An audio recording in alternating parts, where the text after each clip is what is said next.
Hi guys, welcome back to the channel. Today I thought I'd show you my ugly face rather than just see my hands all the time. We're going to be fixing some stuff today. I'm actually working on a Sunday, which is really unusual for me, but I barely did any work last week, family commitments, so needs must. And this is the little baby we're going to be working on today. It's a Cambridge Audio Topaz CD5. You've guessed it, it's not working properly. There is a fault, but should be quite easy to fix. So let's get it on the bench and have a look at it.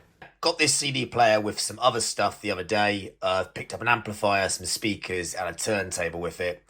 It's in good condition. It's even got the quite rare original remote control, which you don't often see with these. It's quite a nice little thing, quite slim design. Manual as well, which is really good. I have turned it on, quickly tested it, but there's an issue, which I'm going to show you now. This happens with a lot of Cambridge Audio CD players. It seems to be a weakness point on them. In fact, it happens on quite a few CD players. So I thought I'd go through how to fix this. So if you've got this model, which is the Topaz CD5, or perhaps a similar model, it may just help you, because I'm guessing that the solution which I'm going to show you will be applicable to many models that are similar. It might not be the exact same process, but it'll give you an idea where to look and how you can fix it. So let's go ahead by plugging it in and showing you the fault. Right, so the screen powers up fine. It's nice and bright. Saying no disc, but that is because there's no disc in there. So let me grab a CD. Now, you're going to see what's going to happen straight away. If I press open and close, straight back in really fast. The disc tray is coming out. It's immediately going back in. So to get a CD in, watch this, super quick hands. Ready? Ooh, just about did it. Now that's probably not that clever thing to do, because if it got jammed, it could actually damage something, but hey ho. Let's see if it's going to load it. They're not the quickest reading CD players, these. Has loaded it fine, as you can see. The TOC's come up. Now, I think the issue with this machine could be one of two things. It's either going to be a worn or loose tray belt, which basically won't be giving enough torque to correctly pull the disc tray out and go back in again. Or my other initial thought is that there's a little disc sensor switch inside the machine. I'm not sure if it's actually called a disc sensor switch, something like that. But anyway, this little switch basically recognises whether there's a disc in the machine or not. And a lot of the time when you see CD players that are constantly trays going in and out and in and out without you pressing anything, it's this switch gets dirty, the contacts on it get dirty, oxidization with age, and just needs a good clean. No idea where that switch is on this machine. Have to have a little dig around and hopefully we can find it, but that's my initial thoughts. So without further ado, let's get the hood off and have a look inside. Oh yeah, I better take the disc out. This is going to be fun. Okay, ready?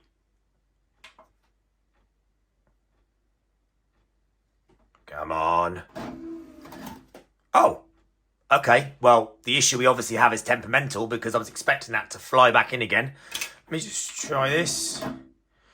See if it does it again. Yeah, so it's obviously a temperamental issue. I thought it might have fixed itself then, which would have been very good, but no, of course it's not. We'll power it off now.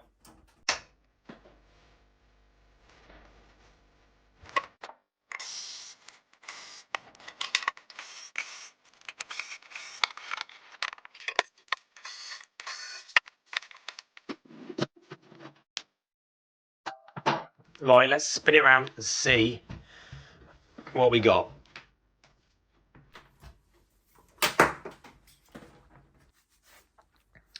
So we can see the mechanism. There's lots of space inside this unit. Always amazes me on new CD players how much actual empty space there is. So I think the first thing we're going to have to do is to get this mechanism out of the CD player so we can have a look at the belt and this sensor I was talking about. So pretty standard. I think we've got 4 screws holding the mechanism in. one on each side at the front there, and you can probably just see there, and then two at the back there and there. So let's start by taking those out.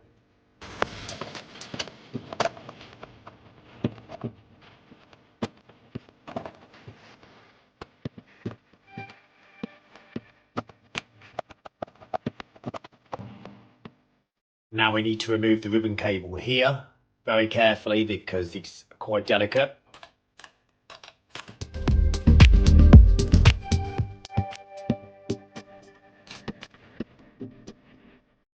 With a smaller screwdriver, I'm just going to remove this plate.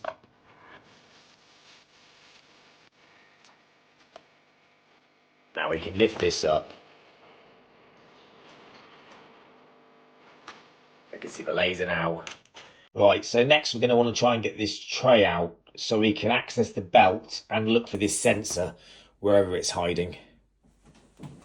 Gonna have to be very careful. I've never seen a CD player, or in fact anything really, with the terminals here on these contacts, they're glued. So normally you just pull these connectors out, but I don't know, it looks like it's been done from the factory. They're glued. So they're glued at the circuit board here, and they're glued, if I can just gently show you, actually on the mechanism. It's a bit hard because I've got minimum restrictions, but it's glued there as well, so I really can't undo them very easily. So I'm gonna have to try and work with it stuck to the machine.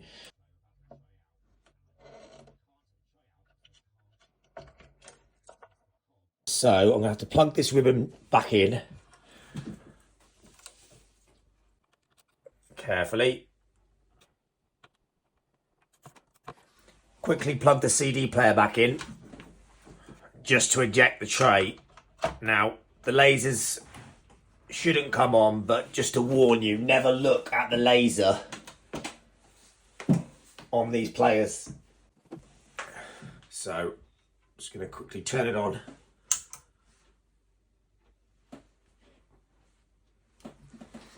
I'm going to eject the tray quickly and then pull the power.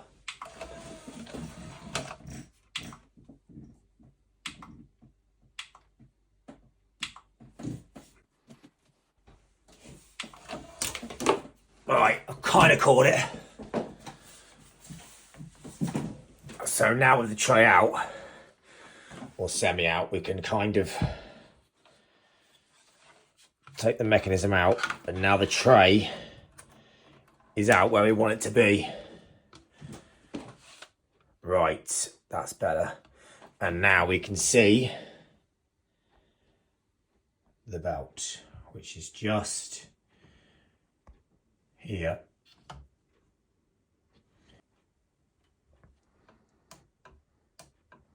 Yeah, the belt doesn't feel too bad. To be honest, it feels fine. So I'm not sure that's the issue. So to get this tray fully out, there's two tabs on either side, here and here. And we just need to try and pull them back slightly. This would be so much easier if I could have taken this tray out. It's really frustrating. I don't know why those connectors are glued in place. If anyone knows, please tell me. Is it to stop people fiddling with them? I'm not sure. All right, so I'm just pushing those connectors back.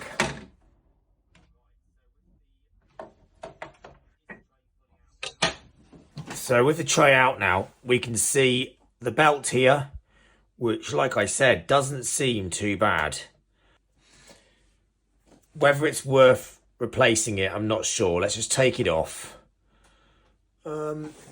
Yeah, see, it doesn't look misshapen, really. Let's replace it with a brand new one. It's a very similar size. I've got one here in my box of belts. The new one is on the right hand side, so you can see it's very similar, and I know it's new, so let's just replace it because it's so easy to do, and that way that will definitely eliminate that problem. So we know that belt's good now. Yeah, that's probably got a little bit more torque. And now let's try and look for this sensor. Now I'm thinking it's normally at the front of these mechanisms. Let's remove this ribbon cable again.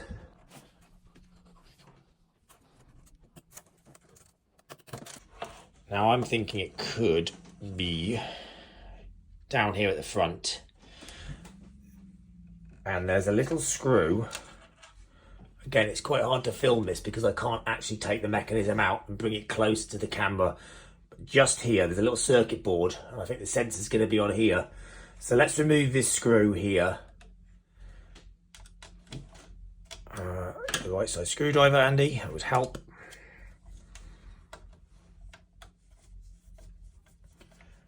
And then hopefully this sensor can drop out. We can give it a little squirt of contact cleaner,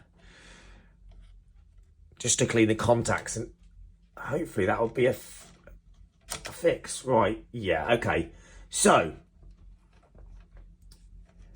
this is the switch I've been talking about. I'm just going to balance this mech. So this little switch basically goes left to right, and all it does is it senses when the drive is closed and open. But as the contacts become dirty with age, it can basically cause it to be a bit erratic, and that would explain the, the opening and closing of the drive. So we're going to give this a little squirt of contact cleaner.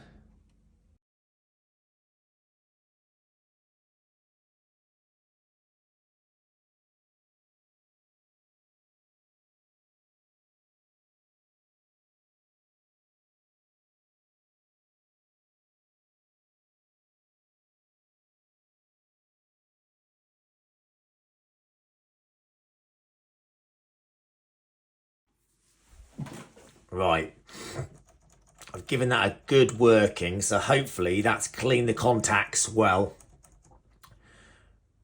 And as I said earlier, you're going to find that all CD players are going to have a switch similar to this that senses whether the tray is in or out. So they're normally located at the front of the mech, underneath somewhere, and will look similar to this. And certainly if you have this Cambridge audio model or any other Cambridge audio model, I would have thought the switch will be very similar. So this is what you need to do. Now, you just need to carefully now put this back in without pulling on these wires too much. Like I keep saying, I would normally do this job with the mech fully out, but for some reason this weird player has all the connections glued in. So this just slides back in between these two bits of plastic here, and then we need the screw. Just going to hold it in place.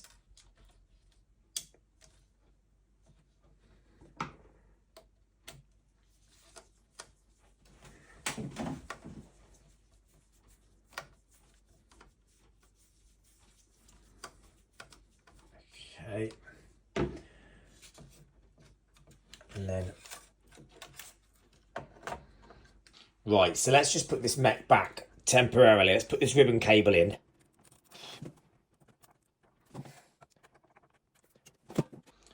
Let's put the tray back in.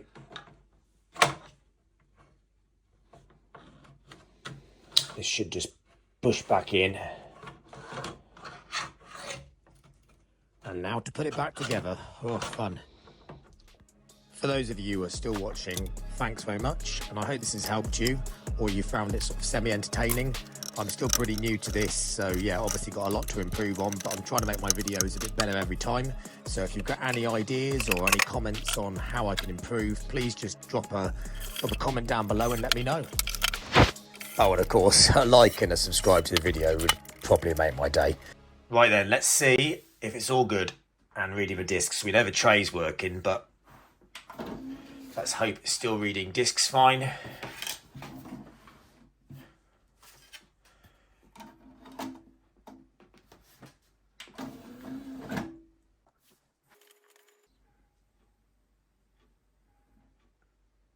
Like I say, they do take quite a long time to read the discs, these machines, but yep, seems to be working fine. We're just going to test to see if it plays fine. Yeah, I think it's all good. Skipping tracks still. Nice. Now actually there's a remote control with this as well, which is quite cool. As I said earlier, so let's see if this works. Let's go.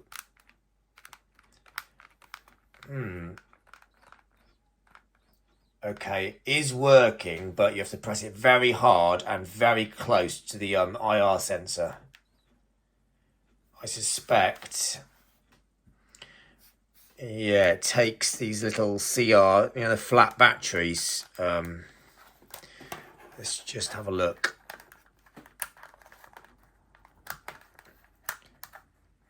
Yeah, it takes the CR2025, if you can see that. I've probably got some of these at home, so I'll change this battery because I suspect this one has been in there since the machine was purchased. But yeah, it's nice to see the controller because you don't often see these with the remote.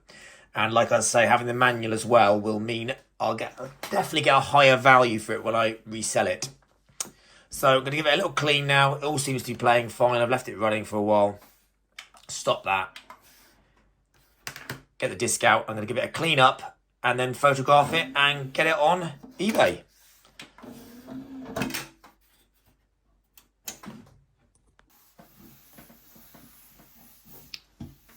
Now this is a little bonus. I've just been giving it a little wipe over and it's come up really well. It's in excellent condition, this machine. There's barely a single mark on it. I always use just a little bit of degreaser or window cleaner on my machines. It cleans them up beautifully. Takes all the grease and the marks off. But what I did see was, on the display, I thought this is quite scratchy. There's quite a few scratches and marks on it. And then I noticed the corner up here, as I was cleaning it, slightly peeled. And this does occasionally happen when I buy second-hand hi-fis. Whoever purchased this from new hasn't seen, look at that, there's a sticker on the display.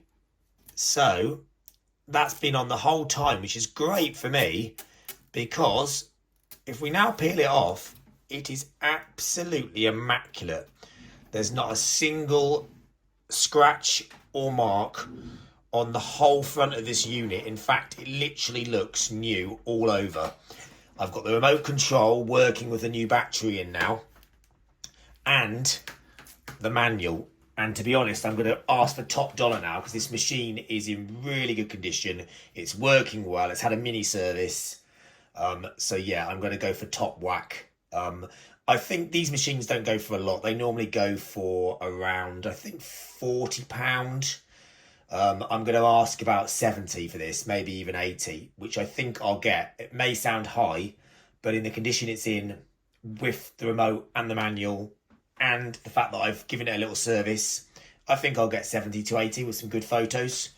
So yeah, wish me luck, and let's hope I do.